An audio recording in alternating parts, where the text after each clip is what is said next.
सोनालिका पे पड़ने वाला है अब शिवांश का प्लान भारी। जी हाँ दोस्तों, जहाँ पे अब शिवांश बनाने वाला है प्लान प्रार्थना की दिल की बात जानने के लिए कि भाई क्या सच में उसे प्रॉपर्टी और पैसा चाहिए भी या नहीं।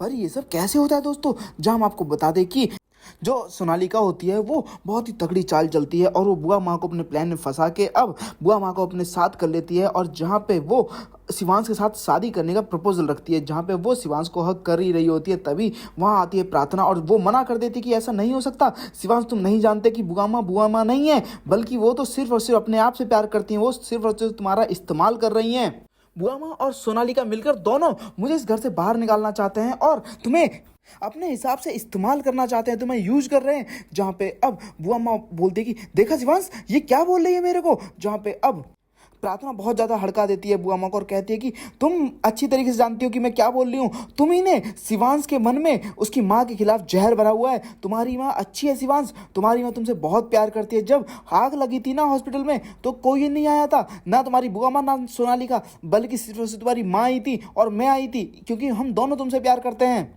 मगर बुआ माँ तुमसे बिल्कुल प्यार नहीं करती, वो तो सिर्फ और सिर्फ तुम्हारा फायदा उठा रही हैं, तुम्हारा इस्तेमाल कर रही हैं। जहाँ पे अब शिवांश को गुस्सा आ जाता है, शिवांश कहता है कि बस प्रार्थना रुक जाओ। जहाँ पे अब तुम मेरी बात सुन क्यों नहीं रहे हो।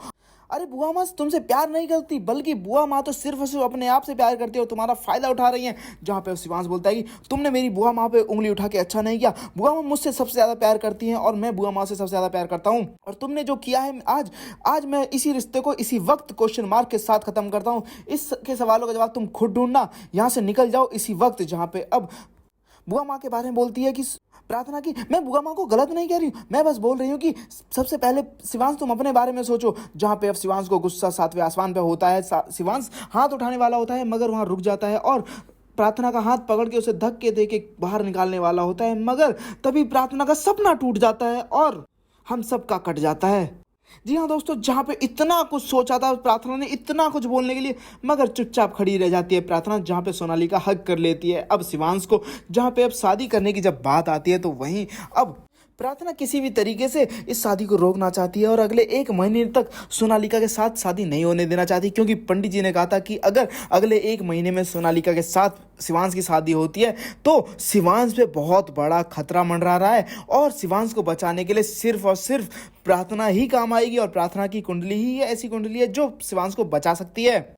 ऐसे में जब शिवांश शादी करने की बात करने को तैयार हो जाता है सोनालिका के साथ, तो उसके बाद अब प्रार्थना तो साफ साफ कह देती कि मैं इस घर से नहीं जाने वाली जब तक तुम मेरे पैसे नहीं दे देते। किसी भी तरीके से प्रार्थना उस घर में रुकना चाहती है। तो वहीं दूसरी तरफ अब सोनालिका कहती है कि प्रार्थना को पैसे चाहिए ना, मैं दूंगी प्रार्थना को पैसे। जहाँ पे अब शिवांश एक चाल चलता है, शिवांश प्रार्थना की दिल की बात जानना चाहता है, इसीलिए वो अपने प्रॉपर्टी और शेयर बेचने का नाटक करता है और वो वकील को बुलाता है। जहाँ वकील बोलता है कि कुछ इन्वेस्टर हैं जो आपकी प्रॉपर्टी और शेयर खरीदने को तैयार हैं।